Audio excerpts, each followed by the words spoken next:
You're watching Force 13's live streaming service.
Good morning. Subtropical storm Alberto is nearing the coast of Florida this morning with winds of 65 miles per hour as it was at the end of last night and a pressure of around 990 millibars. Landfall is expected later today. Who knows at what time? It depends solely on its movement. Right now the storm is 78 miles from the closest, 72 miles southwest of Port St. Joe on the Florida Panhandle, 88 miles south-southwest of Panama City, 108 miles south-southeast of Gadsden, Florida. Tropical storm warning is in effect for Suwannee River to Navarre, Florida, and a tropical storm, that's a storm surge watch, sorry, and a tropical storm warning for the Suwannee River to the Mississippi-Alabama border.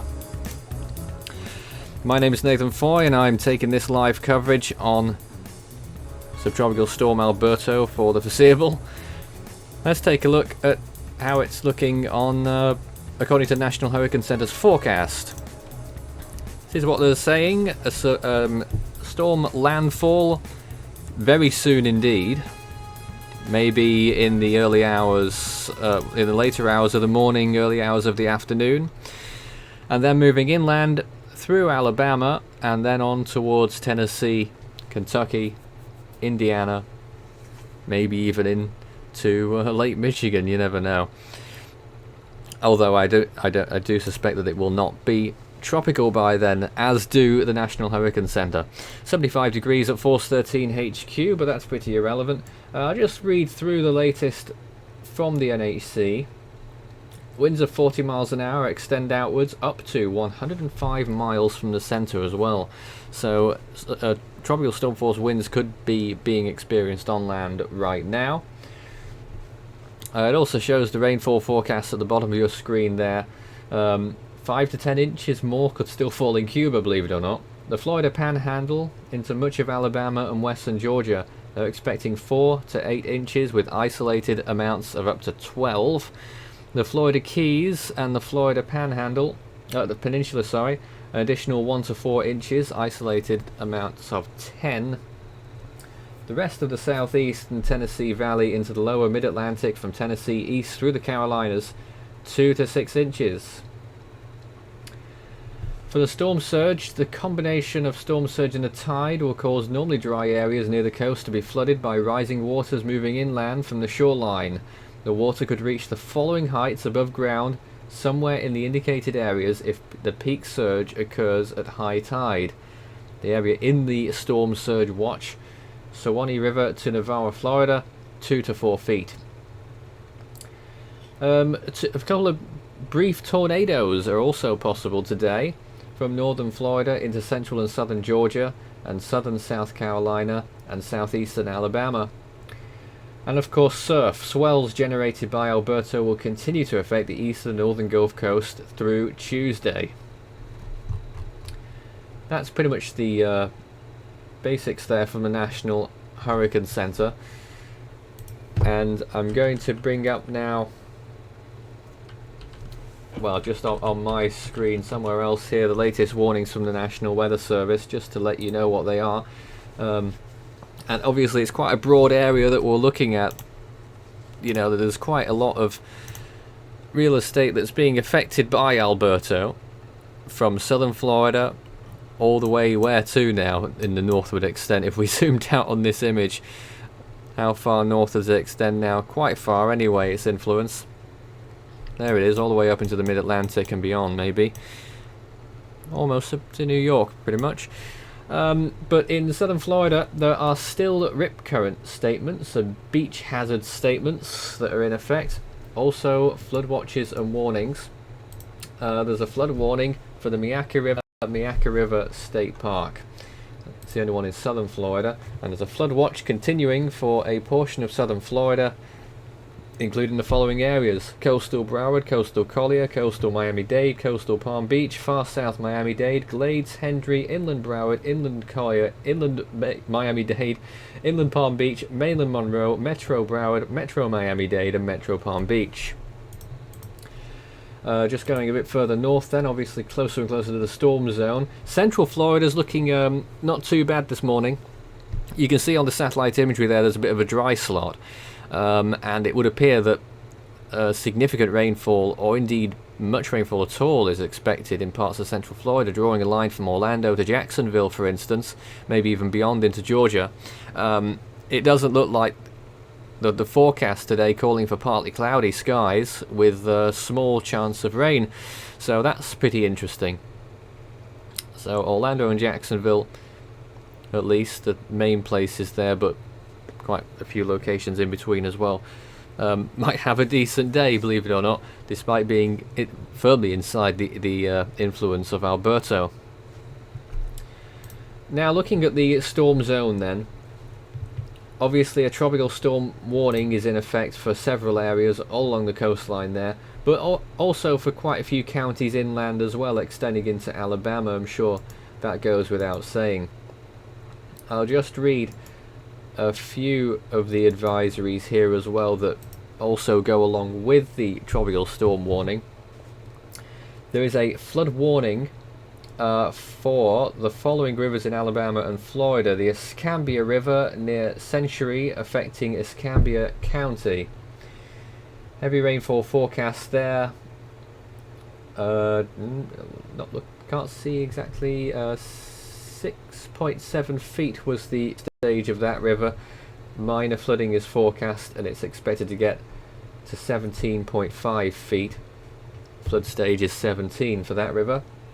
Also, the Conecuh River at River Falls, affecting Covington, Crenshaw, and Escambia counties.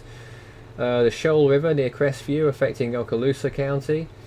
The Choctawhatchee River at Geneva, affecting Geneva County, near Caryville, affecting Holmes and Washington counties, and near Bruce, affecting Walton and Washington counties. And that's a repeat there. Quite a lot of duplicated information. The P River near Arreton, affecting Coffee and Dale counties.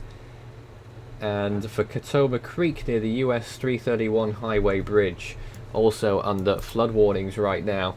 High surf warning remaining in effect until 7 AM CDT Tuesday for the Gulf beaches of northwest Florida. High surf with waves up to around 8 feet are expected. Numerous and frequent deadly rip currents are expected. Obviously, it goes without saying, although people still do, it's not a day for surfing necessarily. It's dangerous. And obviously you've got the hurricane local statement as well. I'm just looking through that to see if there's any interesting information. Storm surge inundation of 1 to 3 feet is possible today and Tuesday. And of course the rip currents as well. So those flood watches and flash flood watches as well, extending into a significant part of Alabama as well. In fact, not only there, but a lot of areas in the southeast have got flood watches of some description. Most of Alabama, most of western and northern Georgia, about 60 or 70% of Tennessee, similar aerial coverage in the Carolinas as well, north and south, and so everyone's ready for the potential flooding which may ensue. Let's see if we can animate this infrared imagery here, and we can possibly take a look at how Alberto's been developing in the grand scheme of things. There it goes. This is the 5-minute imagery that we're currently looking at. Let's see if it will play on its own. Off it goes.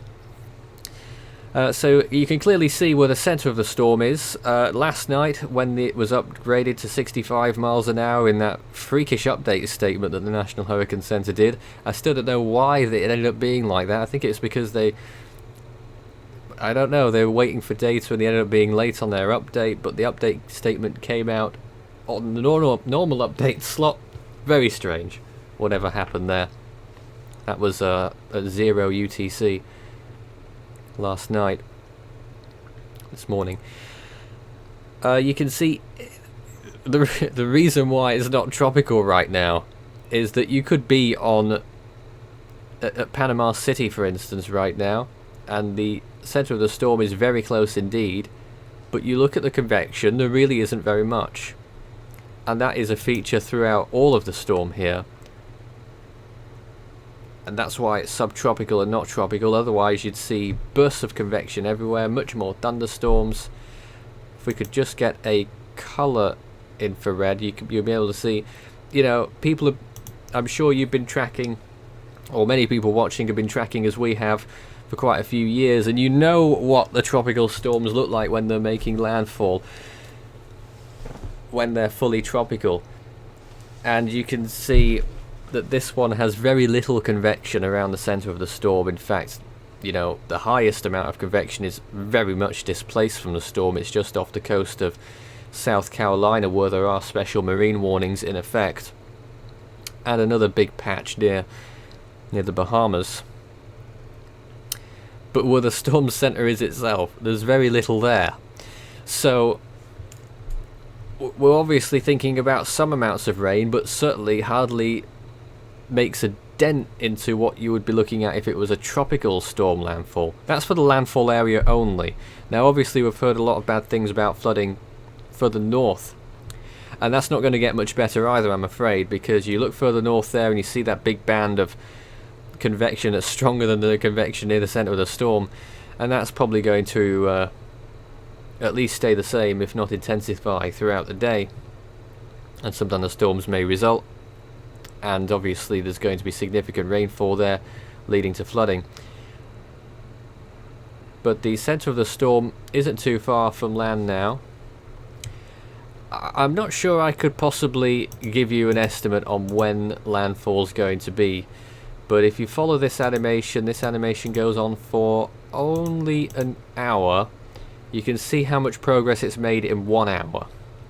Maybe if we get to zoom in on this, it's probably going to have to start the whole process again, but I think it's worth it. We'll be able to see shortly how long that's taken.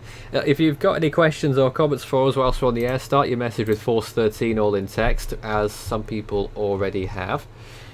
What would they call a subtropical storm with hurricane force winds? And that was a very pertinent question last night. As was also, will it become a hurricane with subtropical storm characteristics? 4 storms have done that in history. They are a storm in the Atlantic in 1968, another storm in the Atlantic in 1978, and 2 others which I now forget the names of. There's one I'm missing, but the latest one was Cyclone Joel in 2010 in the southern hemisphere. Only 3 have been subtropical for their whole lives, and if this one could become number 4, then, you know, that would be a history maker. But if it does become a subtropical hurricane, it's not going to happen at the moment, I can tell you that. But if it was to, it would be the first one in the Atlantic since 1978. So that would be interesting, but it doesn't look like that's going to happen. You never know. But as you see, this last hour of satellite imagery here edging nearer towards the coast, But yeah, back to the question, would it be called a subtropical hurricane? I think it would still be called a subtropical storm. That's probably just what the classification would be, but yeah, hurricane force winds. But there we are. Let's see if we can take a look at some radar imagery if possible. Well, here's the National Weather Service, so let's just go into the local area and take a look at there's the regional radar for the South Mississippi Valley. Okay, that's not the page I was looking for. I was looking for the local radar somewhere. Maybe it's not so forthcoming. This one. Ah, yes. We do have those issues still.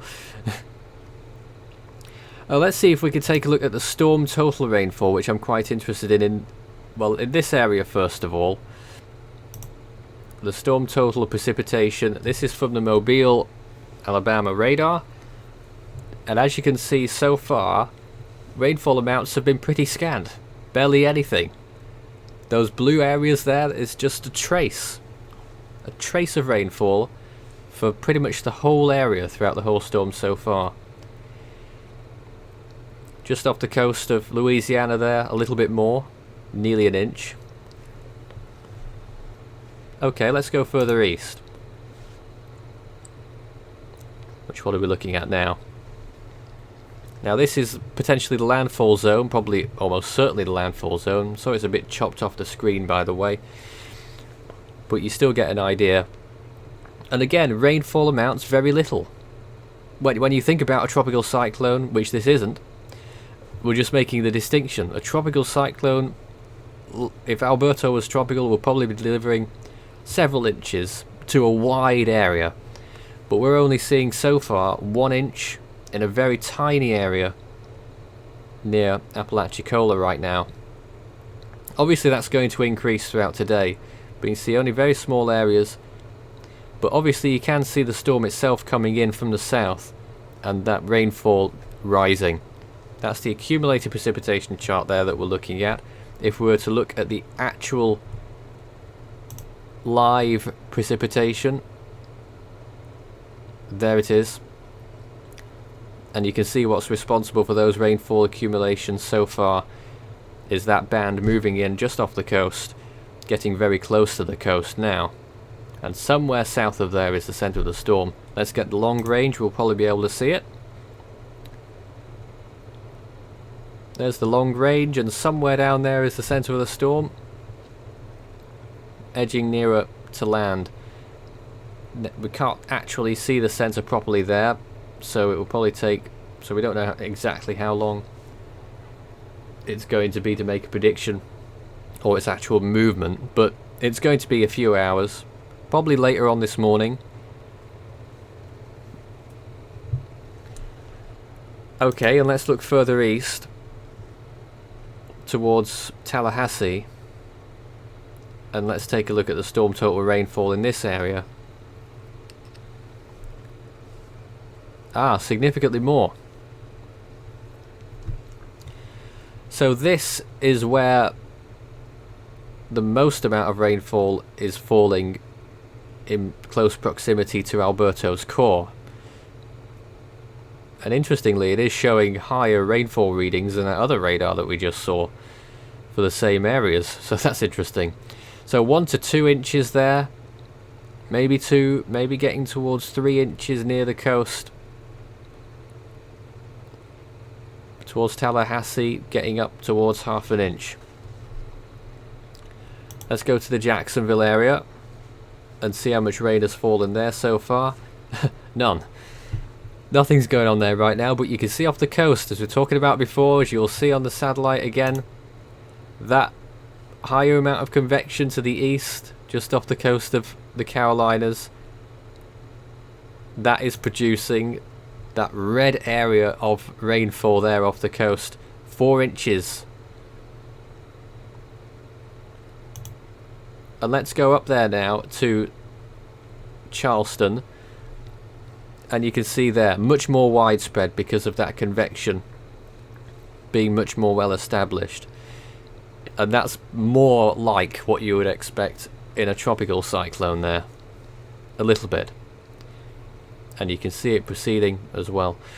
So rainfall totals going up there as well.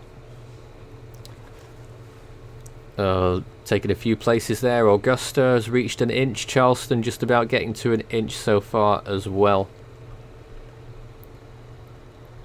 And a bit further up towards North Carolina now. Anything going on there? Myrtle Beach, not much going on. But rainfall on a gradual increase. Okay. Well, that's that. If you've got any questions for us whilst we're on the air, do send them in and we'll cover them. But at present, Alberto looks like this. Visible imagery will obviously be arriving very soon if it hasn't already. Let's see if we can take a look at some visible imagery as soon as I can press the right button.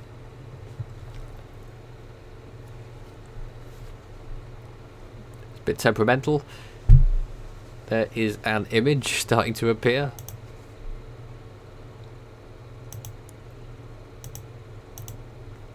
Get the latest image maybe.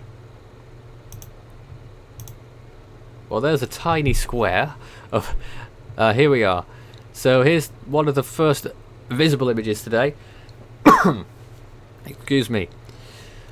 And you can see the centre of the storm again very close to land, although you can't really see too much yet.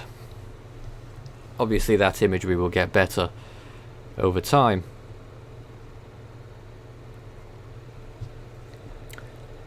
So a question, how much damage do you predict that Alberto will do? And that isn't the easiest question in the world, to be honest, because Alberto, given its characteristics,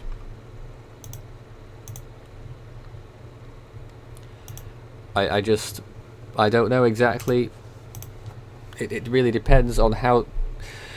All of the damage, most likely, a large percentage of it will be due to the flooding, obviously. So it really depends on the scale of the flooding. And those areas under the flood watches and warnings right now. You know, there will be...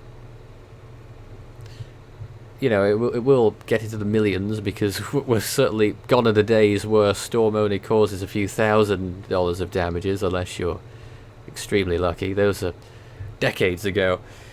So, tens of millions, maybe even hundreds of millions, maybe even more than that if it's a really bad flooding situation. Indeed, that what we were looking at in in the Mid-Atlantic yesterday, that was a serious flooding issue as well.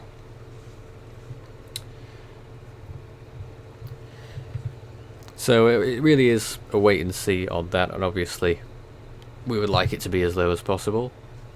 But what's more than that is that we would like the fatality count to be as low as possible as well. And with a storm like this, you would think that pretty much everyone should be able to stay safe given the warnings, if they've heeded the warnings.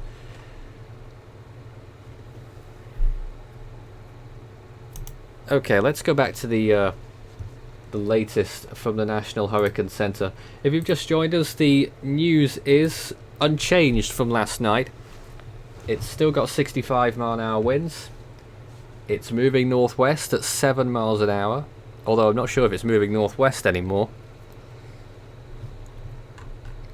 And the warnings read like this. A storm surge watch is in effect for Suwannee River to Navarre, Florida. A tropical storm warning is in effect for Suwannee River to the Mississippi-Alabama border. A storm surge watch means there is a possibility of life-threatening inundation from rising water moving inland from the coastline. For a depiction of areas at risk, it says to see the National Weather Service Storm Surge Watch warning graphic at hurricanes.gov.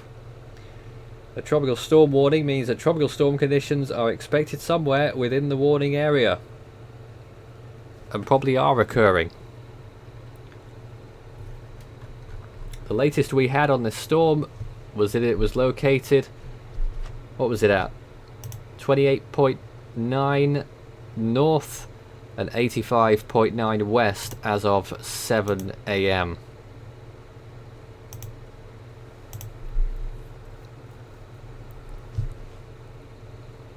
The forecast track calls for the storm to move inland, north-northwest pretty much. By the early hours of Tuesday it will be in sort of central Alabama, and then it will move on through Tennessee and beyond, depending on where exactly it goes in its cone. It's been a very interesting storm to track from a forecasting point of view as well. It initially, when it was a subtropical storm, moved east of forecast, and recently, yesterday, it was moving west of forecast, and now it may go back east again, because you're looking at that map there, and that's calling for a landfall very close to Pensacola, really. But I'm not sure that reality says that, looking at this latest imagery. Well, it still could, but it is looking to me as though it's closer to the Panama City area.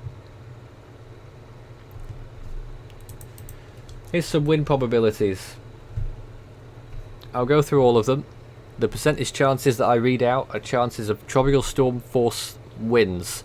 That's winds of 40 miles an hour sustained or higher.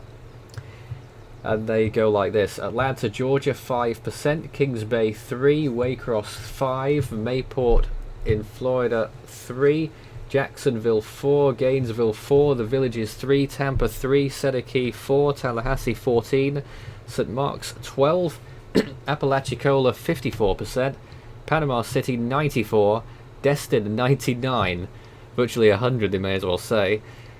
And believe it or not, at Destin, a 5% chance of hurricane conditions, they say. Well, you never know. Columbus, Georgia 12%, Birmingham 24, Montgomery 50, half chance. Pensacola, Florida 93%, Mobile, Alabama 21, Gulfport, Mississippi 6, Stennis 3, Buras, Louisiana 3, and New Orleans is back on there again at 3% chance as well.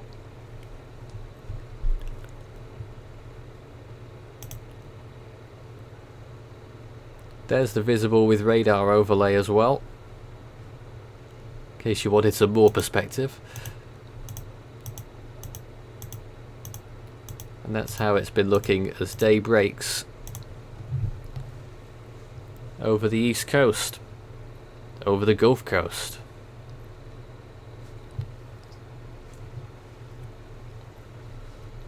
So again, you can see how the center of the storm is pretty much a different animal to the influence of the storm. Look north. Significant rain occurring in central Georgia, central Alabama. That big slither of rainfall approaching South Carolina. None of it is to do with the center of Alberto or in its immediate proximity. Although as it does get close to land, there are some significant thunderstorms, rain areas that are moving ashore. And as I said, near Tallahassee you can see a particular, not a cell, but area there. And again, around the northern edge of Alberto, significant rainfall. And, you know, sometimes you could say that the radar on the southern side of the storm just isn't there because the northern side is in the way, but actually when you look at the visible imagery there really isn't anything on the southern side of Alberto. We'll get a better view at that a little bit later when more visible imagery comes in and gets a little bit lighter. But you can see it already, the southern side of the storm very bare. The northern side will be the worst for rainfall. As for wind, it will probably be the northwest side. So it looks to me as though Panama City right now might get the north. No, that would be northeast. I think it was the northwest side that had the strongest winds. It's one of the northern quadrants anyway. But obviously, you know, as that rain comes in, 65 miles an hour sustained winds, the higher gusts, and you know, because we're not looking as much rainfall, that's still no excuse to be out and about. And I do wonder whether people might be getting a false sense of security, not seeing much of this storm coming, especially those further west in the warning area. So I hope people are taking their precautions. The latest discussion from the National Hurricane Center, they're doing an update in half an hour, by the way, but I'll just read what they said at 4 AM Central Time. That Alberto is holding its strength. The Air Force Hurricane Hunters investigated the cyclone a few hours ago, so that was overnight, and found winds to the north of the center that still support the intensity of 55 knots. A NOAA buoy near the center also indicate that the minimum pressure has dropped a little to 990, which is what they went with at the advisory.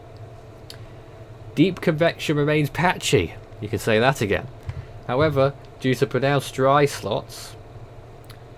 Oh, I said that wrongly. However, due to pronounced dry slots, but Doppler radar images do show some convective bands moving onshore over the Florida Panhandle. And that is indeed what we're looking at. That is one thing we haven't seen so far, the water vapor, which will probably show it quite nicely, actually. So here's the latest water vapor imagery somewhere. As soon as it appears. Somewhere. Well, whilst we wait for that, let's see if there's any more questions at this time. When is the next HC advisory? As I said, half an hour for the intermediate advisory to come out. And here it is. People who are familiar with water vapor imagery will be... I don't know. There is very little of this, but it's got a very large influence. And again, you're looking at that significant... Look at the contrast in water vapor from the center of the storm to that area near South Carolina. But what the satellites don't pick up on, at least not these versions anyway, is the winds. And obviously the winds near the center of Alberto are still high, and that's going to be a significant problem. And that rainfall to the northeast of the storm as well is producing significant amounts too, but only in very small isolated patches.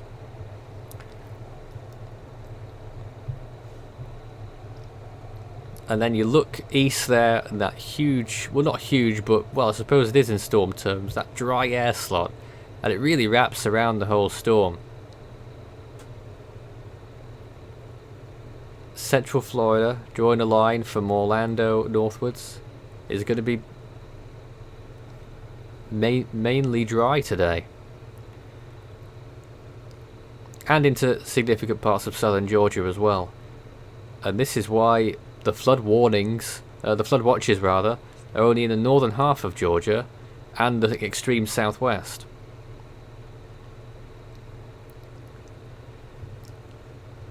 Again, on the water vapor imagery, you'll be able to see Alberto's influence, which is quite extensive.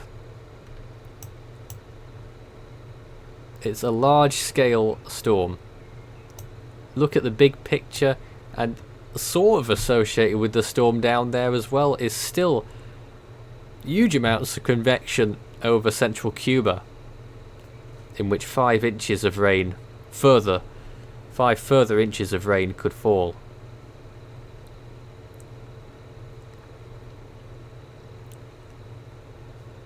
The band to the west of Alberto extends from the southeastern tip of Louisiana through Mississippi, just about to the western edge of Tennessee, wrapping itself all the way round into the Ohio Valley and then off towards New Jersey, just about reaching Long Island. So it's got massive influence, but so does all of that dry air. It's probably dry air, maybe, that prevented it from becoming a tropical storm, or that wind shear, or both. Wind shear really tore it apart in its first days, and that allowed the dry air to be a fixture in Alberto. And that was probably the biggest thing that denied it tropical storm intensity.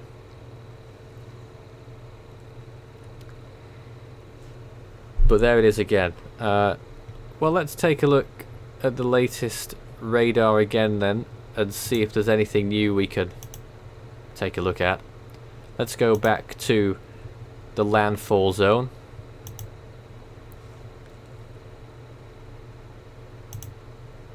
We'll eventually get there. The latest long range. And there it is, en route. And we get the close-in radar as well,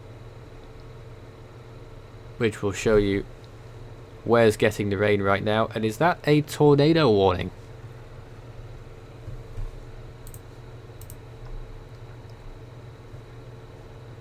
There is a red little thing there. That is a tornado warning. A tornado warning has been issued in that cell. So that's breaking news. A tornado warning is in effect west of Tallahassee. I'll get the information for you. That was issued 5 minutes ago. Tornado warning for Southwestern Gadsden County and Northeastern Liberty County until 8 AM.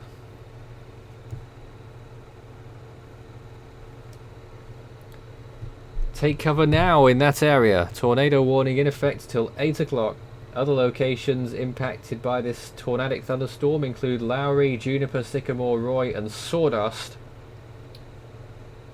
It's 11 miles south of Greensboro or 14 miles southwest of Quincy, moving north at 25 miles per hour.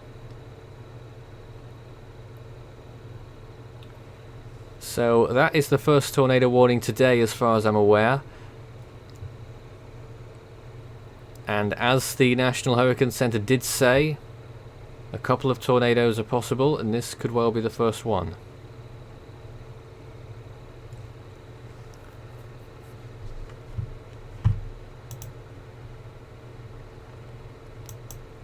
At this point, I'm going to try and touch base with someone better equipped to do the tornado tracking, which is Craig. Are you here? Yes, I am here. There's just been a tornado warning issued. Your thoughts? Once my radar starts cooperating, I would be able to tell you, but the National Weather Service in Tallahassee has issued a tornado warning for... Yeah, I just read all that out. Okay, that's good. But once my radar starts cooperating, is my GR3 is having a temper tantrum. Oh dear. It's not been working since last night, those big tornadoes that were in Wyoming. This is obviously associated with Alberto, as you would expect, but radar velocity isn't really picking anything up, because that's the only darn thing that's working. I might have to resort to the National Weather Service for the time being, whether there is a couplet there or not, but GR3 is being, having a temper tantrum. I've been trying to get it to work all morning, but it's not playing ball. You paid for that, didn't you? Unfortunately, yes. Write an angry complaint. To be honest, it's mainly down to the servers of the radar dishes and all that, so there's nothing much I can do. Well, is it fair to say that you're a severe weather expert first and a tropical tracker second? Well, you could call me that if you wanted, but I mainly pay more attention to, say, hurricanes now than tornadoes, because obviously this year for tornadoes has been rather dreadful. It's been confirmed as a record low year since 2012. Really? Well, I'm just going on to, what are your thoughts on Alberto this morning? Well, he's definitely looking more subtropical. I'll give him that. More subtropical. Yeah, he's definitely looked more subtropical. The dry air that's probably the only thing really that's hindered him from going tropical. The wind shear would that's what I speculated earlier, yeah. Yeah, because I don't think the wind shear would stop him. It would just really shear the convection off. You know what that means? GFS and a bunch of other models were wrong. When's the GFS right? If it stays subtropical, because they were all predicting tropical, weren't they? Yeah, they were predicting at least some form of tropical entity to out of Alberta, so they were expecting, say, tropical storm. I know HWF was saying hurricane. Yeah, that's wish casting. But he's looked more subtropical rather than tropical. Well, it really does, and the northern part of the storm has the most rainfall at the minute. The centre of it. The southern, there's hardly anything there. Yeah, it's not every day you see a subtropical storm making a landfall and you get to study it in its glory on radar. It's very odd in structure, and as the NEC said in its statement, and as you read out, the many dry air intrusions and slots. Yes. And I'm just looking at the tornado warning. I can't really see a couplet in there, but there is some form of strong-ish rotation, so there's something there in that tornado warning. It's just going to be an odd storm because it's hit and miss, isn't it? It is really, in Parts terms of north central Florida, southern Georgia, have got clear skies this morning. Yeah, I think this is one of the risks with subtropical storms. I mean, these scattered thunderstorms are going to be hit and miss, along with the winds that are in Alberto. Unless you're in the landfall path, you're going to get them regardless. I know that there is a recon out in Alberto at the minute. They're recovering. Oh, they're getting around that flight level winds of around 34 to 40 knot winds. They aren't near the center yet, but they're getting close. You said recon was in there, did you? Yep, they were doing a recon right now, and they've got around 34 knots, around 40 miles per hour to around 45 at the minute, but they're not there. They're not near the center yet, but they're getting close. We're very interested to see how far this storm has moved in the last hour when we get to see the latest information. Which way do you think it's going right now? National Hurricane Center are pretty much saying a landfall near Pensacola. That's interesting. And I'm pretty sure it's going to have moved east of their forecast.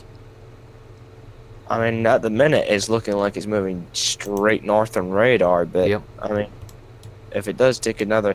I wouldn't really rule out another deviation to the east. I mean anything's possible with Alberto. But I think he could keep going north, but it depends if he's slowing down, which it looks like he's slowed down a hell of a lot compared to what he was yesterday. Well, the models did say that that sort of thing could happen. They're not going to say it's going to do another Makunu, just stall off the coast and then finally did you make see a that? landfall. That was awful, that. That was... The suspense was killing.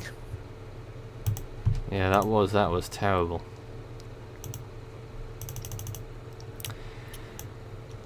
What do you think is the biggest worry for the Gulf Coast right now?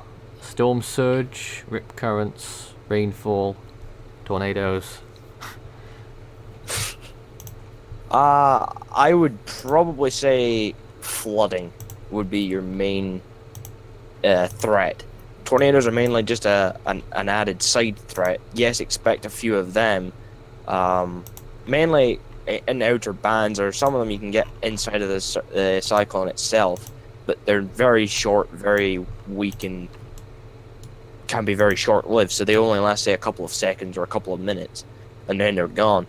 But I would say rainfall is going to be the major threat during Alberto, let alone storm surge, which is going to cause some coastal flooding. So I would say your flooding concerns from storm surge and your rainfall is going to cause the main threat here. And have you been watching that other area off the coast of South Carolina as well. That's delivering significant amounts of rain. You can sort of say that's it is associated with the storm. It's just so different than usual to see all of that rainfall displaced over there when the storm is actually, 500 miles southwest.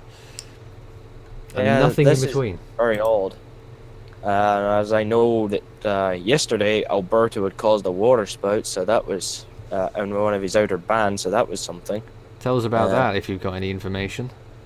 Well, yesterday during the mass panic of the Wyoming supercell that would not stop dropping big tornadoes, I finally got a little bit of time on the other GR3 app that I had open.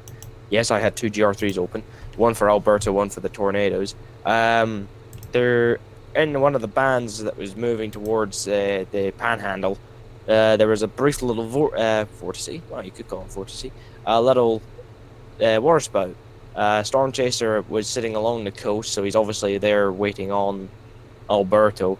Reported a water spout 5 miles south of, I think it was Pensacola, I can't remember the exact location, but seen a very small rope water spout. So there's another threat you can expect is water spouts from Alberto. Some water spouts can be tornadic. They can move on land and obviously become tornadoes, or some of them can be just normal water spouts, but they can cause damage. If you look at it right now, do you think there's any water spout possibilities in the north side of the storm? Probably, but it would be a very small chance, because they're in circular. Well, water spouts near Alberto's major rain band, so any water spouts in there, they'll either be very short-lived, very discreet, and I mean discreet. You'll probably not notice them if the rain's that heavy, so I would mainly stay away from coastal areas. You should stay away from them anyway because of storm surge and all that. I would mainly expect water spouts further out, but obviously I can't really rule out water spouts closer to Alberto himself, so water spouts during the entire system are possible, but closer to the center I would say they're less likely.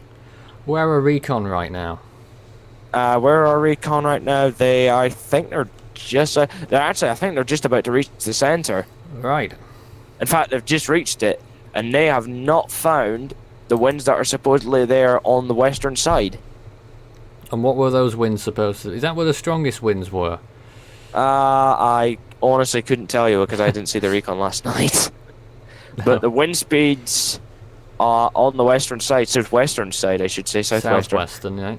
Are around 30 to 40 knots. 34 to 40 knots, I should say.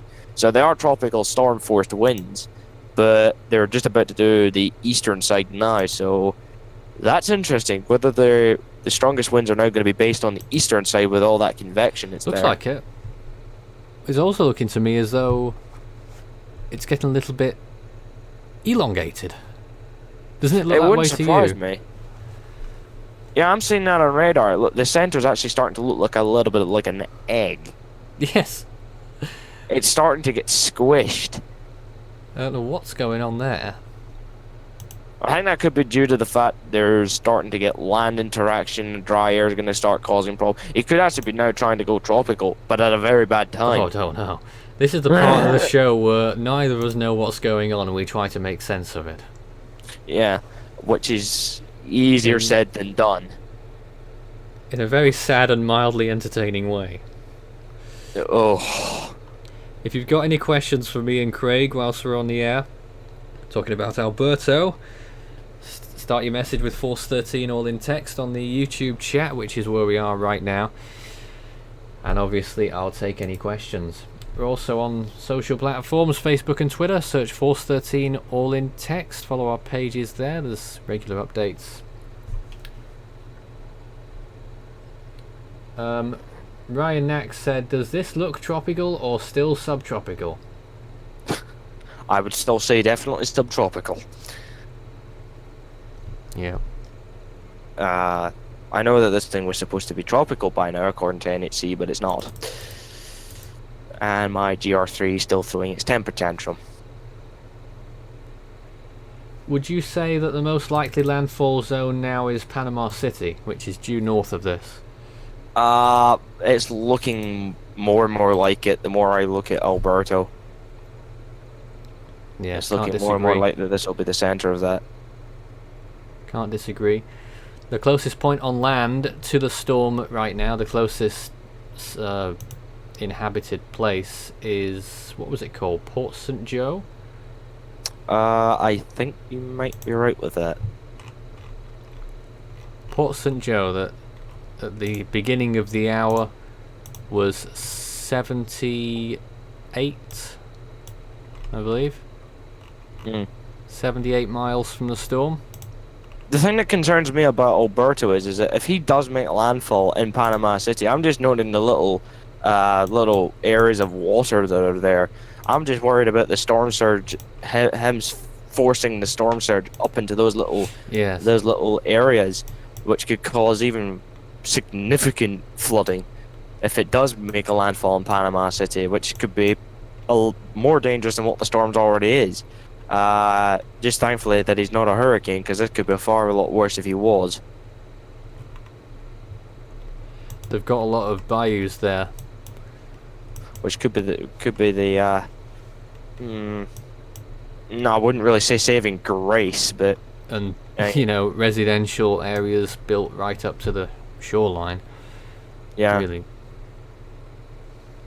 Oh, someone's asking about 94A. Are they? Wow, another system gets a mention. Well, poor old 94A is being heavily sheared in the Arabian Sea.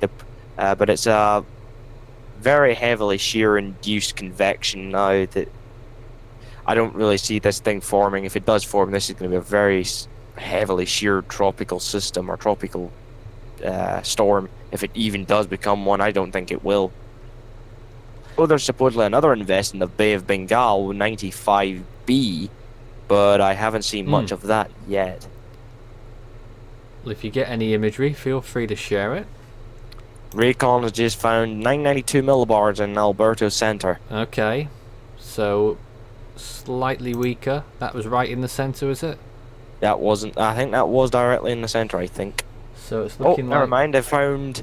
They're now on the eastern side, and they found what's that? Winds of around 50, 55 knots on the eastern side. National Only Hurricane two wind Center barbs. have put out their latest update, Craig. No new warnings, so it's still Suwannee River to Navarra, Florida. Storm surge watch, and the tropical storm warning for Suwannee River to the Mississippi-Alabama border. They've kept the intensity the same, only it's 991 according to them, but we'll find out for sure from Recon shortly. It looks like the wind barbs are in the red, so they could be 55 knots to 60 knots. Hard Wow. to tell. So around that, it could be around. I think they'll be recording around. What's that? 50. Yeah, they're recording 55 knot winds, and 2 wind barbs. So that's 2 wind barbs at 55 knots at flight level. Oh dear. Oh dear, oh dear. Alberto's trying, but he can't. But he can't quite do it. Thank God. Good. But Recon's doing the turn now, so they're going to investigate the northern side. They've already, just as they left the center's vicinity, they've discovered 45 to 50 knot winds. So it's pretty much packing a punch on that eastern side. That's interesting, and that's not really good news for. Well, I don't think the storm's gonna. I don't know. I don't really think it's going to intensify. If it does, I'll be astounded. No, not intensify, but I still think Panama City is going to get the eastern side. I would probably agree with that. They would, that they will get that. I'll be amazed if they get anything else. If they suddenly get the western side, I'll be astounded at how that's happened. That is still possible as well, though, because that just depends whether when that northeastern hook happens. You know, the models were saying it ever since the beginning. Yeah. There'll be an abrupt northeastern hook that happens. But when? Yeah, when is the question. If we could predict that, we'd be literally telling you next week's lottery numbers. Someone is asking for news on Invest 95B. I haven't seen much of it, I'm afraid. RAM hasn't got it up yet, which is a little bit weird. They've only just got 94A, but if I can find it... Shame. Anything on US Navy? That's where I'm just going to have a look. Emergency go-to. If it's not up in RAM, go to there. That's the emergency go-to, folks. Don't forget that tornado warning is still in effect. That's till 8 o'clock. I don't know if they've extended it. Not yet. So we'll see what happens with that.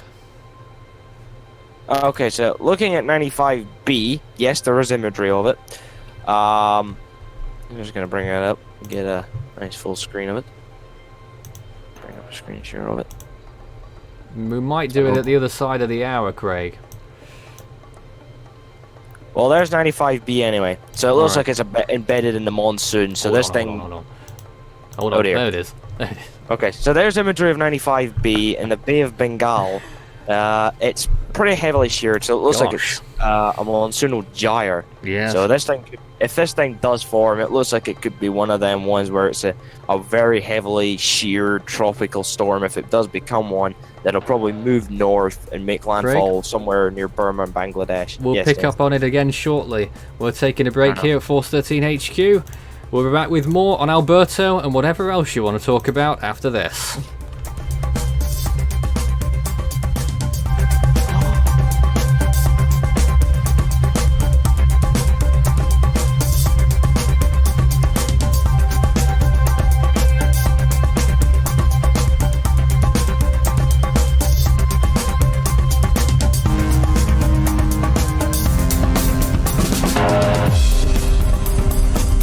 Coverage continues in a moment.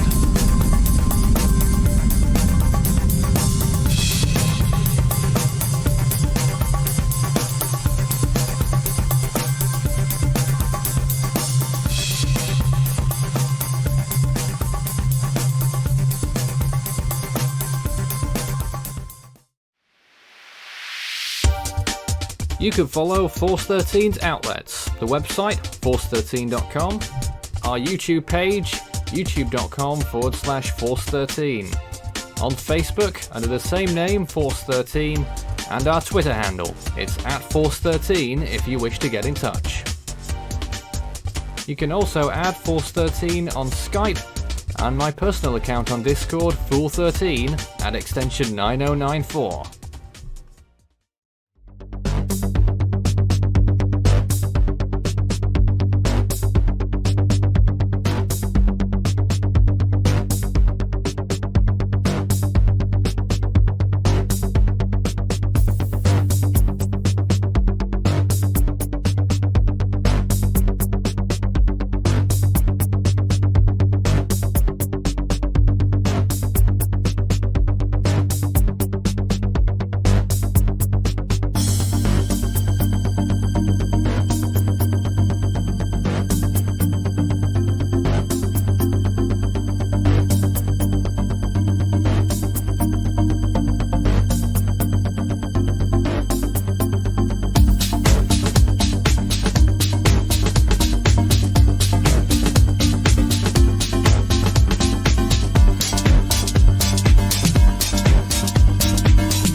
You're watching Force 13's live streaming service.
Well, you saw it.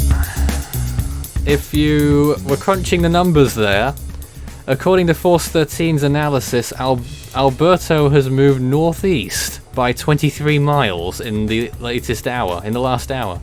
Apparently. Craig, what are your thoughts? Well, that's a discovery. It is now 51 miles south-southwest of Port St. Joe. That's the closest point on land right now. 73 miles south-southwest of Panama City. CDPS Stage 2. High-end Stage 2.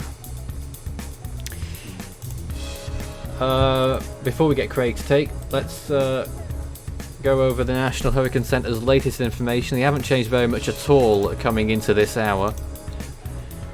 A storm surge watch in effect for Suwannee River to Navarre, Florida. Tropical storm warning for the Suwannee River to the Mississippi-Alabama border. 991 millibars, 65 miles an hour, but we'll get better indications from Recon, I expect, very soon. My name's Nathan Foy. I'm joined by Craig for another hour. Craig? Here we go again, folks. We're here to basically just watch Alberto right up to landfall. And also breaking news, my GR3 stopped throwing a temper tantrum. It's a miracle. Also, just to bring you to attention, along the try to say that when you're drunk. Along the Florida Panhandle, there's been, at St. George Island, a weather stem site measured at 43 mile per hour sustained with a 49 mile per hour gust at 7:36 and 7:45 respective times. So this was recorded at 11:36 UTC. Another wind gust was measured at 39 miles per hour. This was a buoy in Franklin County. And this is just a very, not far away from the center of Alberta, I would say.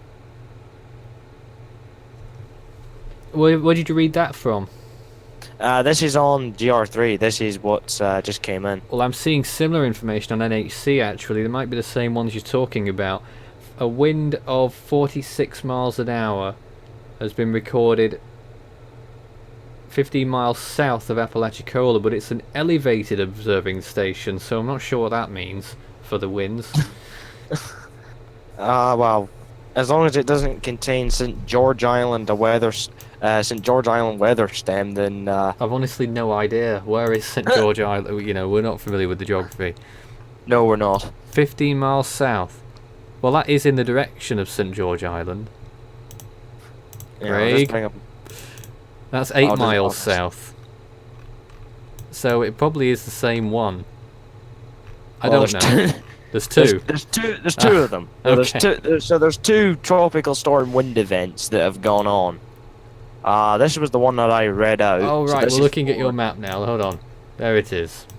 So these are the ones that I read out. So this is 4 miles south of where you were saying, and this is the other one, which is just north of that in Franklin County as well. I mean, 39 mile an hour gust to... Yeah, that's according... These are the ones according to the National Hurricane Centre, surely. Because Apalachicola, according to them, recorded a 39 mile an hour wind gust. Yeah. And they're talking about this elevated observing station. But what does elevated mean? 5 meters? Space? Goodness knows. I have honestly no idea. But it doesn't say that in the statement that I've got highlighted here. It doesn't say that. It doesn't mention it. So which is a fat lot of good. If it's saying... The ironic thing that Craig's software started working when that tornado warning expired, which it has. Yes, I don't think that tornado warning to be noticed, but I'm still watching this area here. This is just very significant little mesovortices in this little band is associated with Alberto. So these are the areas that could go possibly tornado warned in due course. I'll be keeping an eye on them along with Alberto. And any other severe weather that's currently going on, which I believe there is. Yay! It's not broke. It just updated. Woohoo! Oh, God.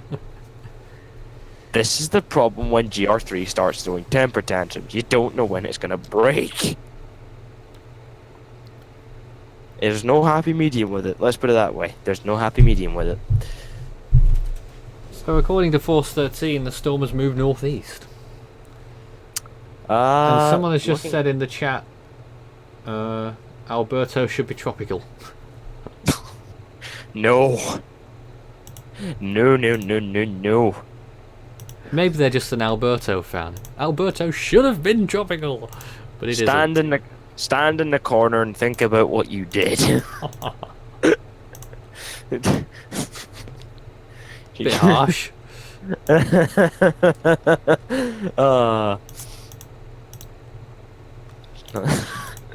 Let's just gloss over that. If you want to. Yes. Go on then, is anything interesting going on? Elsewhere, apart from Alberta, there's 2 severe thunderstorm warnings in Kansas, but other than that, nothing else. Apart from that, Alberta's spinning away and recons inside him. And very little rain in to the west there, you know, the rest of the Florida Panhandle, the Alabama, Mississippi coast, is really very little going on. Yeah, I'm just looking at the recon just now. I'm actually going to switch screen shares in here and screen share the recon page. They aren't exactly... This northern side is pretty much non-existent. It's virtually not there. And these winds just completely dropped. These winds were around, what's that? That's around 50 to 55 knot winds on the northeastern side. And then they go to the northern side and they completely drop. The winds aren't even there. Winds are barely around 40, 45 miles per hour. Dark green's around that. The rest is around 40, 45 knots. So this northern side's completely non-existent. Shocking. Which therefore means this eastern side is completely gone. It's just completely eroded. The effects of dry air. Well, yeah, it is. It's curling all the way around the storm. So I think your strongest winds are going to be in this area of convection. So these are going to be your strongest winds. They're going to be in there. Which is a little bit confusing, which means all the threat, oddly enough, is going to be in this one area of convection, which is odd. Which is very odd. But 2 areas of 55 to 60 knot wind barbs, 2 areas were recorded, as you can see. So, very little wonder why the NHC hasn't done anything, apart from, I think did they keep the advisory the same? For Yes. pressure, I think they did. Oh, 991. no, 991, yeah. Yeah, even though Recon recorded 992. But, yeah. Well, Not much of a halfway difference. there. And they're not living on a prayer, and I feel awful about making that. I feel absolutely awful. Craig, that will be the lowest point in the coverage that we've done on Alberto, I'm afraid to say. That's why do you think I'm not proud of that? Yeah. It would have been better if I didn't make it. If you've got any comments or questions for us whilst we're live, do send us a message. If not, forever hold your peace. I'm sure Craig will. I am just gonna keep my gob shut after doing that. I am not proud. This is the second Alberto in a row that started subtropical. Do you remember that one?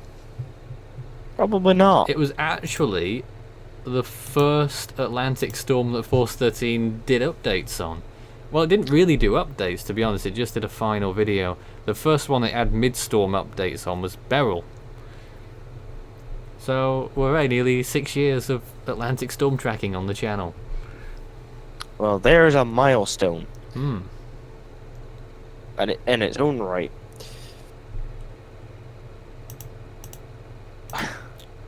Oh my god. What? I'm not even gonna bother. Somebody in the chat virtually just screamed Alberto should be a hurricane. Now I'm gonna ask you to go Screamed, sit. did they? Yes. I'm gonna ask you to go sit in a corner and think about what you did. That's not tolerable. I'm sorry. That's not excusable. I can allow somebody saying it should be tropical off, but saying it should be a hurricane? No. I know it's in a joking manner, but you know. But you don't say that. If you're interested in the latest wind probabilities, let me read them out. These are percentages for tropical storm force winds at any time in the next 5 days. Atlanta 5%, Kings Bay 3, Waycross 5, Mayport 3, Jacksonville 4, Gainesville 4, The Villages 3, Tampa 3, Cedar Key 4, Tallahassee 14, St. Mark's 12, Apalachicola 54. You might want to put that a little bit higher, to be honest. Panama City 94, Destin 99, Columbus 12, Birmingham 24, Montgomery 50, Pensacola 93, Mobile 21, Gulfport 6, Stennis 3, Buras 3, New Orleans 3, and that concludes the classified results.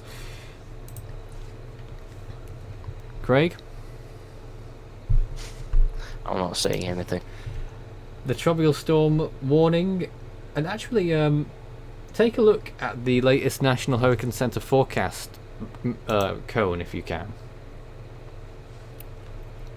Let's have a look. We can. That was the last one. Let's see if we can get the latest one. And the latest cone is insinuating that storm force winds are inland. Well, if they're saying that, which then that therefore backs up the Mesonet tropical storm force wind readings. That therefore backs that up.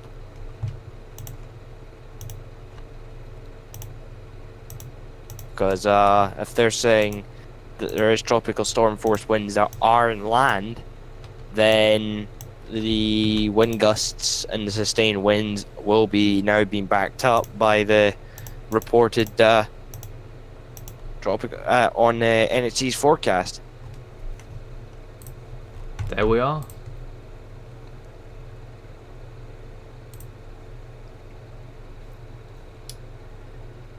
But he's not got any more organized. He's more or less got more disorganized in terms of rain bands. Has Alberto been as you've expected at all? What were you expecting? Apart from a named swirl, which was a complete scandal, to be honest, looking at it, you see stuff like this in May. I was expecting mainly a very heavily sheared tropical storm. Yes, more or less somewhat of a, I wouldn't really say column, but I would say a column with the center. What can we think of? You know, when something like maybe a Debbie. Something around there, or something at least that would look like what was that storm? I'm probably thinking about Tropical Storm Bonnie when it had that very heavily sheared look to it. When has Bonnie ever not had a heavily sheared look to it? That's probably when it was 1992, yes. That was the only time. But yeah, Tropical Storm Bonnie was probably what I was expecting. A very the heavily last one, sheared right? storm. 2016. Yes. Yeah, that was probably the one I was sort of expecting. A very heavily sheared. I can't even remember where that storm. started. I know where it ended up. North of Bermuda, but where did it begin? I think it was north of the Bahamas. I think. I won't quote myself on. I won't quote You're myself. You're not even sure. That's how forgettable a storm Bonnie usually is. Yeah, if you're starting with A names or B names, C names, they normally tend to be. Yeah, except Andrew. Alex. Alex still survives as well. Oh my god. Oh yeah, Colin because it shouldn't have a center and it shouldn't be tropical storm. Yes, we're gonna keep giving grief about that. Yes, we certainly are. But Alex has more lives than a cat. I've lost count how many times that thing's been used. Quite a few. Well, no, not that many. Alex replaced Andrew, didn't it? I Yeah. think he did. But they have been pretty impressive. I don't remember the 98 Alex off the top of my head, but 04 was a Cat 3 and could have gone anywhere. But it decided, well, it was a Gert, really. A bit of a stronger Gert. And then 2010, of course, Mexico, and a lot of Mexicans, Cesar included, think that it should have been retired. Yep, I guarantee you Cesar will virtually create a petition, because he's adamant. I mean, he is adamant that it should be retired. And 2016's Alex. The earliest hurricane on record so far, as far as I know. Well, the NHC thought it made landfall, but it was quite far away from landfall, in truth. It went in between the islands. It did. It missed. It did miss. It did, actually. It did miss them. We are a bit finicky when it comes to landfall definition. A landfall is supposed to mean the center of the eye or of the circulation, the center point making landfall, not the outer bands or the inner core, the radius of maximum winds. Although, or the edge of the eye. And was it? In the Philippines, say. In the Philippines. Like Typhoon Nil. Typhoon who? Typhoon Nil. Yes. In the Philippines, if the edge of the eye makes landfall, Pagasa say it's a landfall, when really it isn't. Yeah. And as a result, Pagasa said that Typhoon Melor in 2015 made 5 landfalls. And it was actually only, what was it, 4? Definitely less than 5. It was definitely less than 5. You remember that storm as well? That was a remarkable storm to track. We were there for 14, 15 hours tracking that storm. And then comes Knock 10. Let's leave that scandal at that. Yes, yes. Okay then, let's see if we've got... Oh, someone's taking you to task saying that Alice was an earlier hurricane. Wow. You would probably have to find their formation dates and compare them. Apart from that, they were probably in January, but eh. Well, Alex is the earliest for a storm that formed in that year. Alice formed on December 31st. I wouldn't really deem that as an early storm. I would deem that as post-season. Late storm. Yeah. As a late, say post-season storm, really. I mean, it's like saying a tornado forms outside of the season. Well, it's an after-season tornado, which there is technically 2 seasons of tornadoes. There's an after-season, which is from, I'm trying to think it off the months off the top of my head. I think from August, I think, all the way to December and January and all that. So let's catch up to some questions because some have been waiting for 20 minutes. Yeah, let's give them some Will attention. there be bad storms hitting the US this year? One at a time, please. I'm looking at one now. Exactly. In short, it's possible. Yeah, as long as you defining bad. I mean, flooding. Alberto would probably do that. But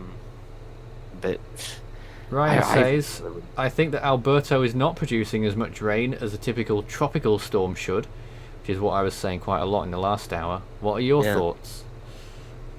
Well, one thing's for sure, he isn't tropical. He's subtropical. And that is a fact. He isn't. He is not producing a lot of rain. Plus the fact the dry air, as it's been stated, you can see you can see where the dry air's intruded the system. You can see where it all is. The storm itself is pretty much surrounded, so it might as well just come out with its hands up. Let's see if we can look at water vapor. Here's water vapor, Craig. You seen this for the first time? I showed it earlier, but your thoughts on that? I mean, oh good lord. Oh, Jesus. But Where have you gone? strongest being on the western side, and it's being hurled around the storm, and it's coming up and curving around it. So pretty much this is going to give it its classic subtropical appearance. But in a way, this is also going to affect its rainfall, because that affects storm initiation in the circulation, so they can't blow up any other thunderstorms to completely cover the circulation. So therefore, there goes tropicality out the window. There goes that. But then that therefore affects the spiral bands, which can't get a lot of rain in there. Tornadoes then become a more sparser threat if you're looking at, say, closer to the actual main storm itself, because you've got a lot less rain. I'm just laughing at some comments. I'm sorry. I know, I can see them. Jesus. Oh God. Stop with the Cat 6, folks. Come on. Oh, don't. Craig, you don't know rule number 1 of broadcasting. If you don't want a bad thing to become the norm, you don't draw attention to it. No, I'm just pleading it to stop. Yes. Do you agree to add a category 6? No.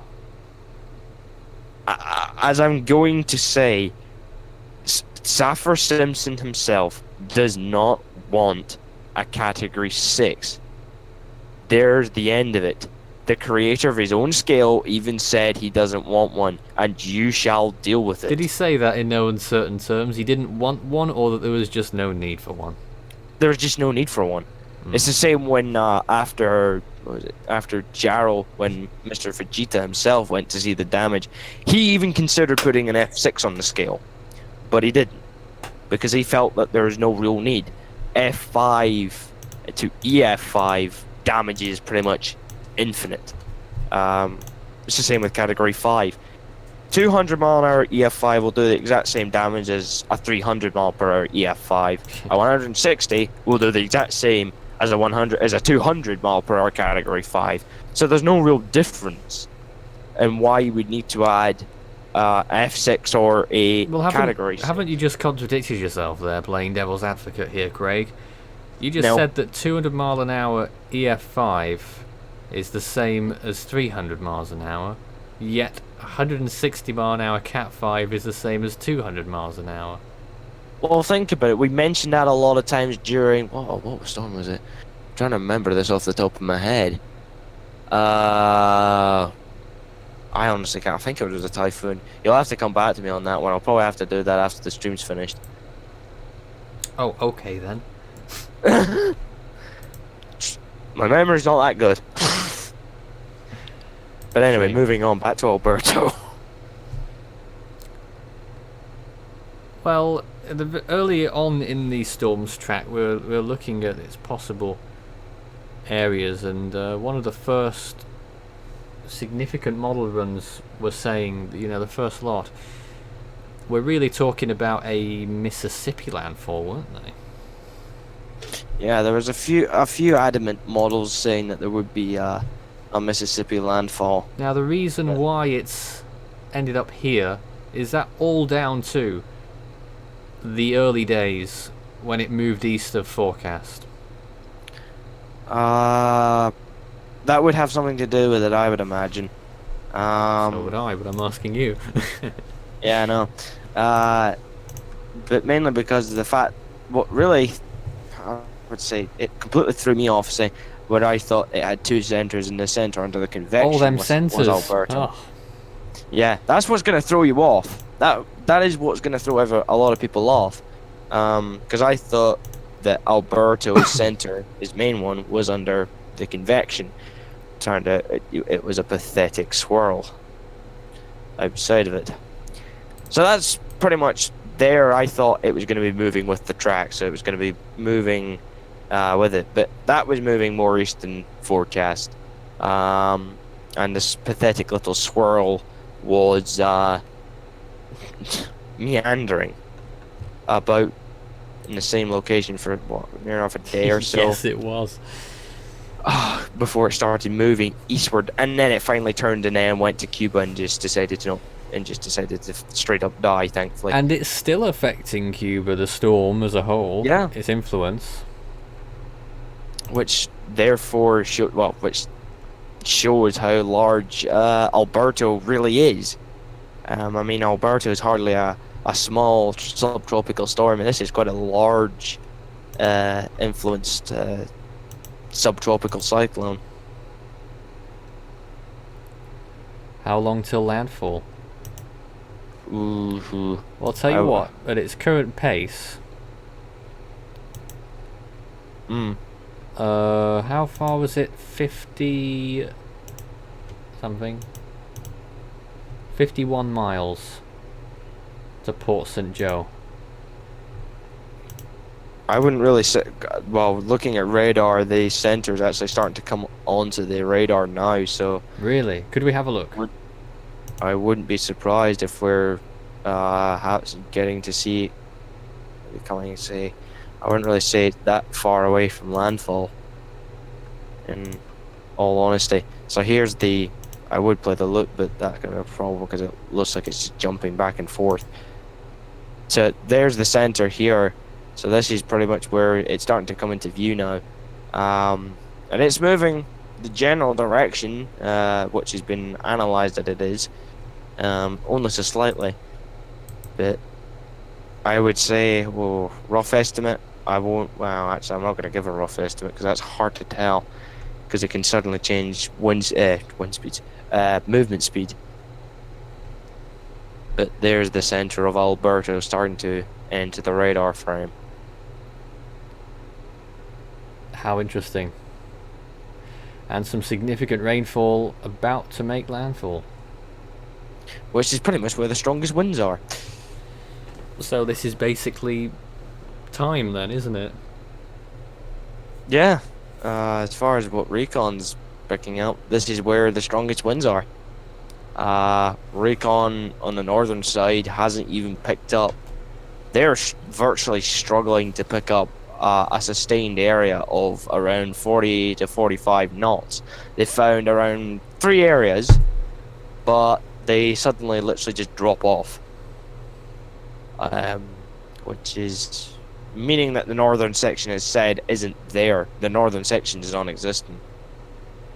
They're coming down to do the eastern side again, so they're going to do another pass. So we're going to find out what they found on the southern side. So can you just reiterate what the strongest winds and lowest pressure has been so far from Recon? The strongest winds that they've found is in the range of around 55 knots to 60 knots. SFMR found 55 knots, so that's roundabout correct for what they're saying. The lowest air pressure by Recon was 992, which is weaker than the last advisory. That was interesting. Those are the only strongest winds and the lowest pressure that they've found, but they're going to do another pass through the center of Alberto. But now, why do you think the pressure is higher? I think that's probably something to do with the lack of convection over the center. I think that's probably going to have a lot of things to do with it. The fact is that there's not a lot of deep convection to help decrease the pressure. That's going to cause Alberto problems with it being, well, trying to get a little bit deeper. So, I mean, the center is pretty much already exposed in a way, but it's hard to describe a subtropical storm and why it can't get its pressure lower. Yeah, I suppose so. Any more chance of tornado activity? What happened to that cell? It died. That's the only way I can say it. It died. This cell just straight up weakened and went on a jolly holiday. It decided to die,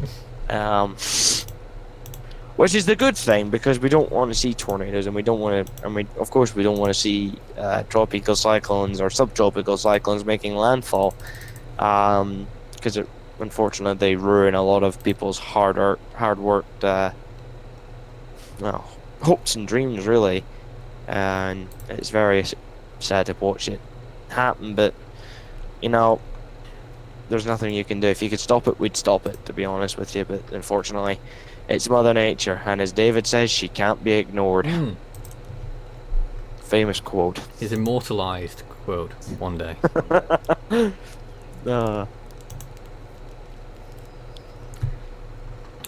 And just a note, you know, eastern coast of Florida, there are still rip current statements out there along a large chunk of pretty much, I think, from Miami all the way up to at least Daytona Beach.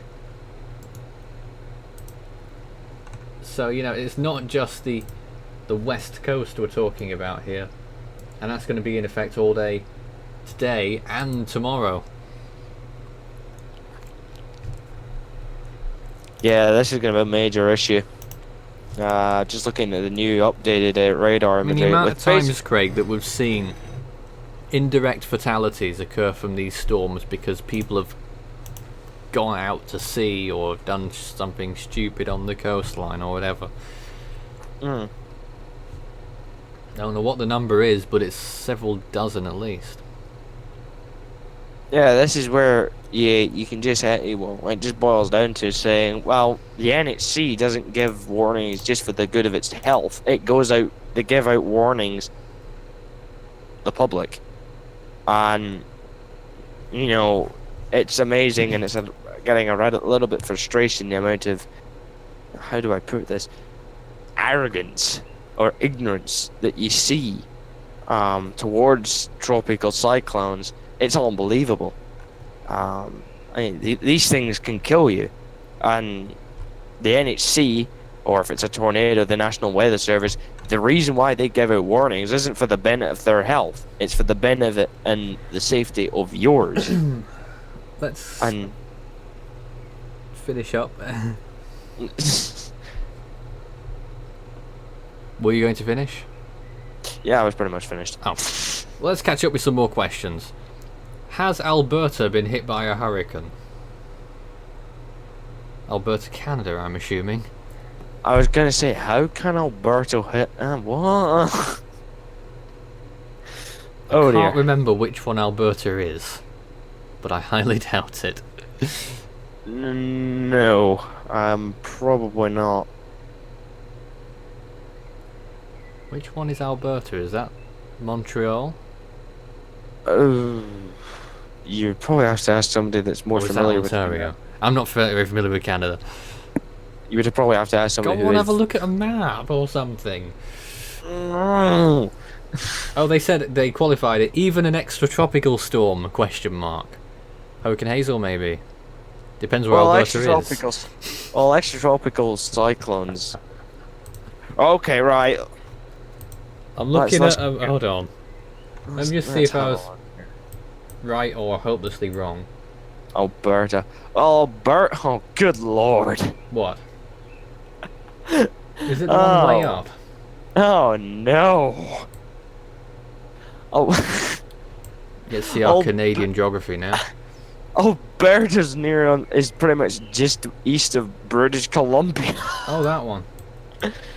I would... No, hit by hurricane, no. Come on, guys, you could do better than that. Definitely not. Extratropical, yes. Hurricane, hell no. Let's move on from that complete catastrophe to... Did you see the NAM's 12 Zulu run from yesterday? I love how people go and nitpick the worst run possible and ask us, did you see it?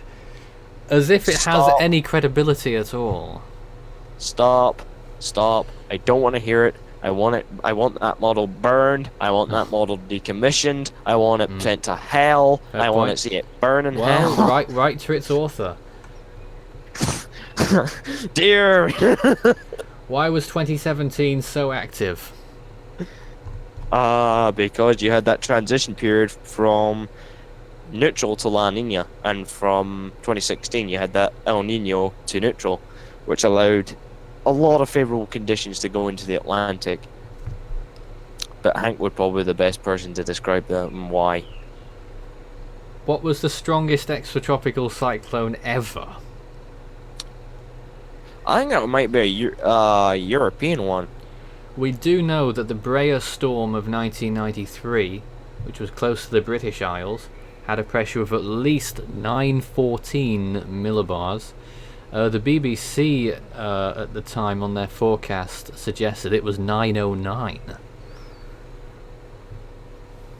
Yeah, that's a deep extratropical low. Yeah. But I think if you're on about wind speed, that would probably be your strongest for air pressure. But wind speeds, I don't know.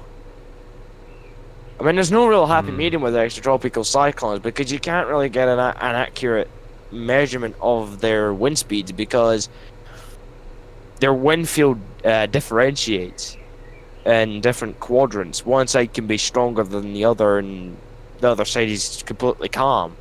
So there's no real... It was a very interesting storm, though. It's a shame we don't have more data on it. It is. But if you want, for 21st century, I think your deepest one could be Desmond. Oh. Yeah. I think that got down to 948 or 928. And another question arrived. Why wasn't Ophelia retired? Lack of landing packs, no significant damage. Sorry, Island. Yep, it wasn't tropical, folks. As much as you guys want to say it was. Well, as much hold on a minute. As much as they want to say it was. So based on that, should they have retired Sandy? Oh no. Just thought I might pop that in there. Oh no. Because that wasn't tropical either. I mean, if you retire, okay. If you retire an extratropical storm that's got a hurricane name from the season, it's not worth it. Okay, it's no longer tropical, so technically the name's not really in use anymore. I guess. So if you think about it, there's no real point in retiring it because it would have to be, well, in my mind, it has to be tropical or subtropical to get retired. So you advocating Sandy being still an excellent name? Oh no. I'm just asking. Oh god. We're gonna move on in this. We're creating a tangent. We're creating a tangent here. Well, the only reason we are going off on a tangent is because there isn't that much to talk about in regards with Alberto. But that is true. I don't suppose you've got any new news. New news. Nothing else on the severe thunderstorms that are in Kansas. That band is pretty much moving onshore now, though. Although it does appear to be slightly missing the worst extent. It looks to be finally trying to rap, but it's rapping. I doubt it will. Yep. Let's get a close-up on this if we can. That might take a little while. We'll look at Craig's radar in the meantime. Yeah, look at that. That's going really fast, Craig. Yeah, that's because it's not got a lot of images to loop. If you have epilepsy, I'm sorry about this side. It's because GR3 still holding its tantrum for velocity. Come on, GR3, chop, Sounds chop. like you're also having a temper tantrum. I'm just looking. In fact, Craig, let me just show the latest visible on its own, because it looks pretty interesting. As soon as I can get it to load. Okay, maybe that's not working. We'll see if we've got the RAM 1 minute imagery up yet. I should have technically I should have said before you came back to the stream of where where I stopped. I had the playing epilepsy warning. Epilepsy warning. I mean that is horrendous. I've had bad days with GR3, but this is one of the severe problems with it. Is that if it can't get the data, it's not gonna be happy. Just a minute, let me try and get some satellite imagery, because I want you to see this visible as soon as we can get it up, because I think it's important. It's always important. It might be important, I don't know yet. I'm just wanting to make an observation when it does actually appear, which should be round about now. Are you able to see this? And this is the remember there's a delay on this stream. Latest imagery of Alberto here from the 1 minute Go 16 imagery, and it looks to me as though its center is getting elongated. Yeah, that is getting definitely elongated. And what does this mean? Well, he's probably getting ready to pop his clogs when he makes landfall. Yes. So it's probably a land I interaction. saw he's something doing. very interesting from the HWRF last night, and it said that the storm would weaken drastically just before landfall and only hit as a depression. Oof. Well, it could be right, but I doubt it.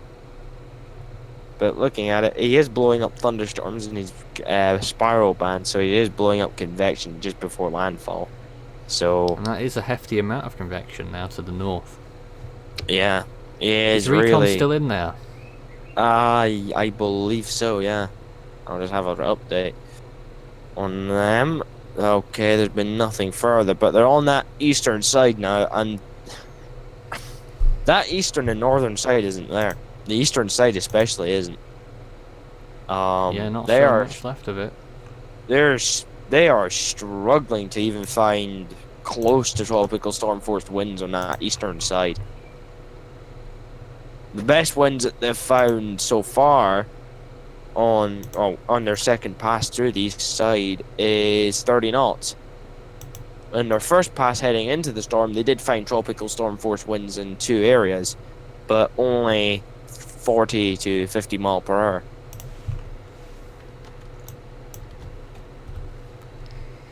Interesting. So, how long Alberto before is- landfall? oh. These people are going to be hanging on to your words, your wise answer. I really wouldn't come to me for a time estimate, but I wouldn't say it's. I would say it's probably less than. At least it's way less than 12 hours, in my opinion. Looks like lunchtime West. for me. Well, not well, right now, well, but looks like lunchtime landfall to me.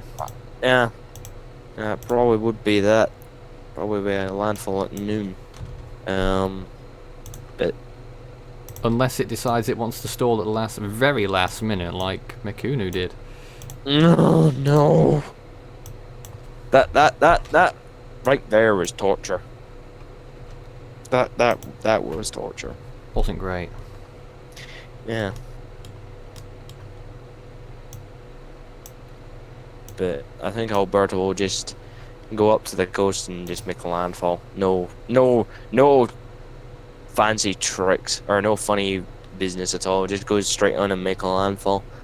But other than that, I mean, rainfall should still be a threat, the main threat, for Alberto. But elsewhere, I think tornadoes would probably be a threat in the area of convection. It's over, over Florida? Well, just south of Florida anyway, when it moves up. So that's going to be your tornadic threat. Is going to be in there.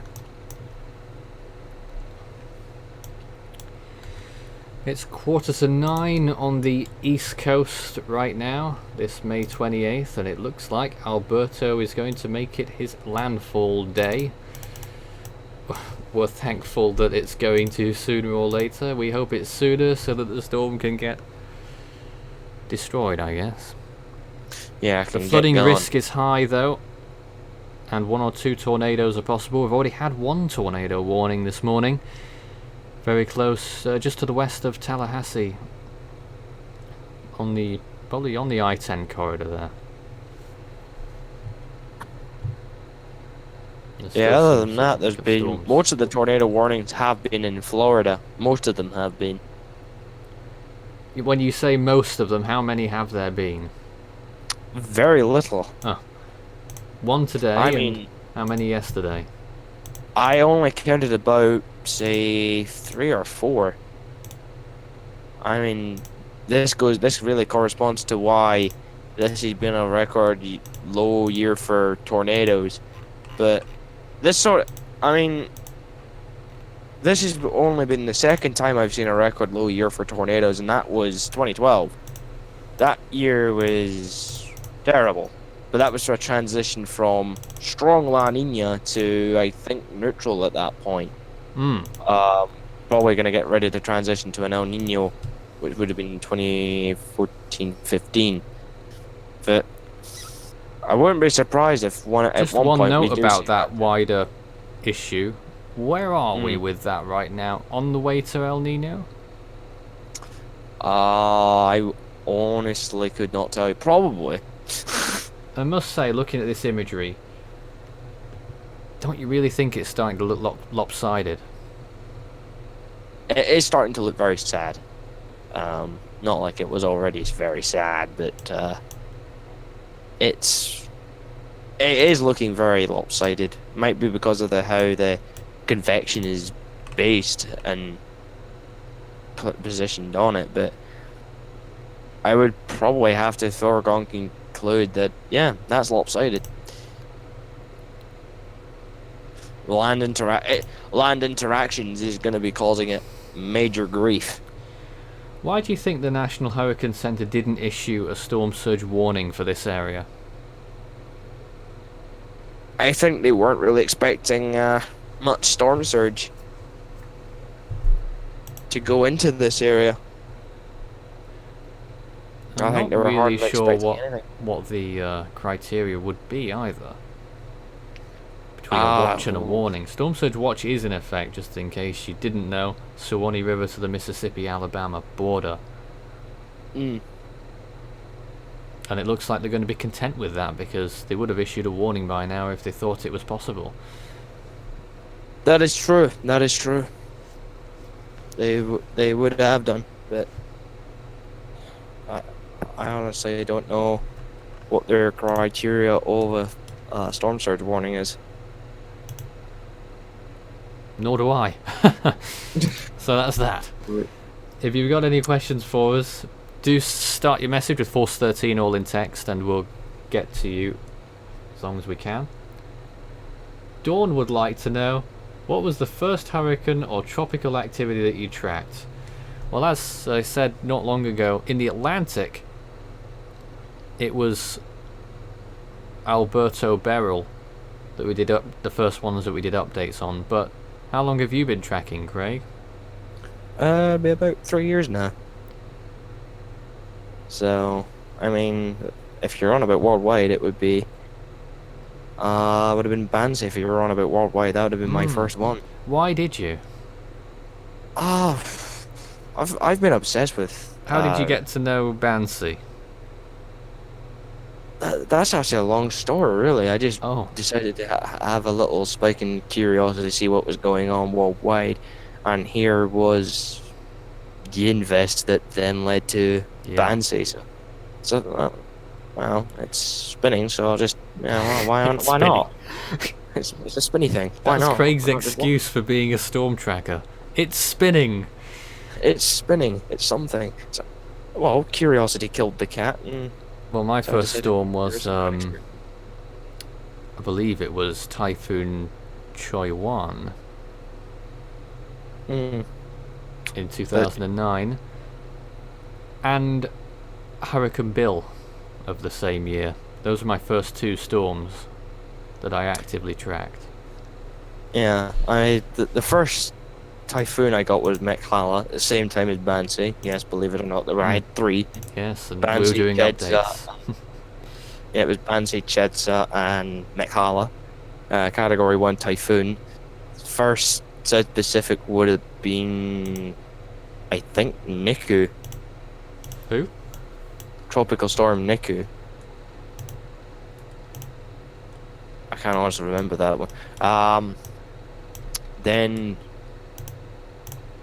the Atlantic, I think, would have probably have been Anna, which was subtropical.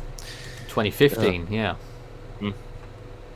East Pat would have been Andres. So yeah. Oh, interesting. So those are the interesting questions that we're getting. Do you think the El Nino and the patterns will change? Well, define change for El Nino. Well, Craig, we've got a few minutes to play with here. So, would you like to take a look at the two invests elsewhere in the world? give them a bit of attention. We'll start at 95. We'll go to 95B. Why not? Not go in numerical order. Will be awkward. I just missed what you said there because I don't know what you said. Oh dear. Ah well, it wasn't important. So here's 95B. It's a very heavily sheared invest in the Bay of Bengal.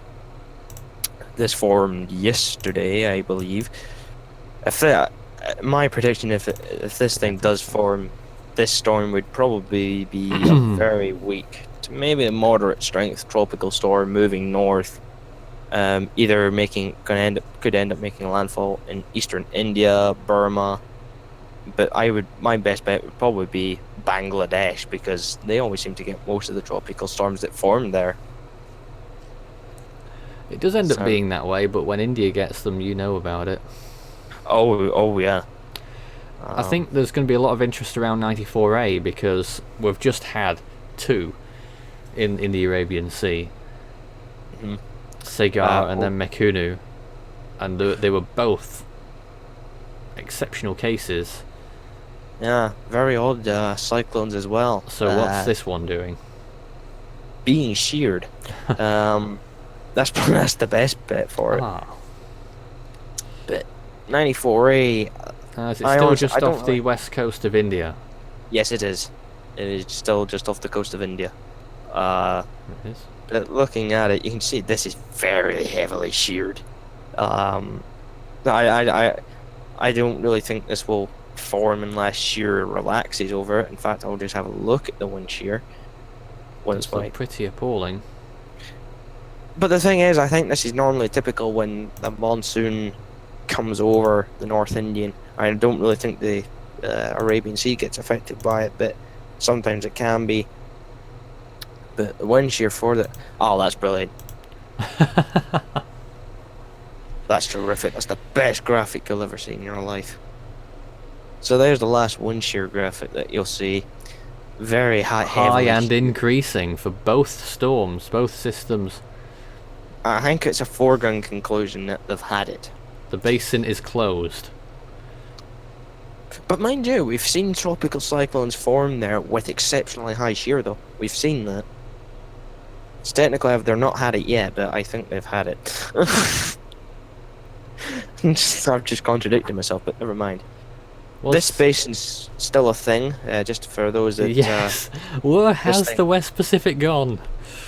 This thing's still here. It's called the Western Pacific. It supposedly forms typhoons. It supposedly shadow of its 2015 self. Mm-hmm. Someone this asked, is the North Atlantic. Was Segar the first storm to strike Djibouti and Somaliland? Well, it didn't hit Djibouti, and I don't think any storm ever has. It is the second storm to strike Somaliland after the storm of 1984, which did only hit as a depression, but it had just come off tropical storm status. So it is the first storm of TS intensity to do so. But I've not done extensive research in that area. There may be some hidden storms in the past. Thanks to Force 13 research, we know that there was one in 1885 in the Gulf of Aden, just a few miles off Aden, which is very, very far into that Gulf. We'd had a pressure of 943 millibars. It goes to show that you can get even a major hurricane in that area.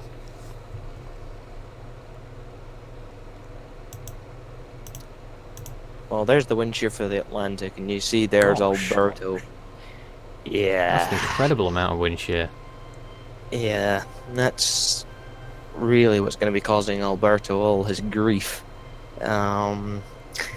Yeah, there's no other light way of putting this, but he's going to be struggling to really blow up convection because it's just going to get ripped right away.